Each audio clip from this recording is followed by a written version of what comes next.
কোরআন শরীফ দিনের পর দিন মুখস্থ করার জন্য আসেনি। কোরআন শরীফ পাড়ায় পাড়ায় সুরেলা কণ্ঠে ওয়াজ করে বান্ডেলে বান্ডেলে টাকা কামাই করার জন্য আসেনি। আবার কোরআন শরীফ শুদ্ধভাবে তেলাওয়াত করার জন্যও আসেনি। কোরআন শরীফ এসেছে এটাকে মানব জীবনে প্রতিষ্ঠা করে শান্তি প্রতিষ্ঠার জন্য। এক কথায় কোরআন শরীফ এসেছে মানুষের জীবন বিধান হিসাবে। এই কোরআন দিয়েই রাষ্ট্র চলবে, এই কোরআন দিয়েই সমাজ চলবে, এই কোরআন দিয়েই আদালত চলবে, আবার এই কোরআন দিয়েই অর্থনীতি এবং শিক্ষা প্রতিষ্ঠান চলবে। আমি যদি বলি এক কথায় এই কোরআন দিয়েই আমাদের সব কিছু চলবে। এই কথাগুলো যাদের বলার কথা ছিল এখন তারা এটাকে মুখস্থ করে বছরের পর বছর বান্ডেলে বান্ডেলে টাকা কামাই করছে।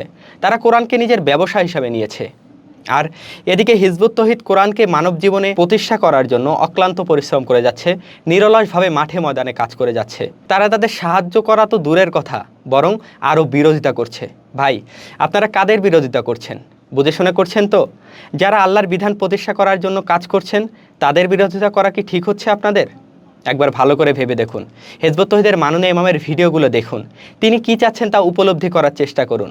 আপনি যদি সত্যিই আল্লাহর বিধান চান তাহলে কখনোই হিজবুত তৌহিদের বিরোধিতা করতে পারেন না।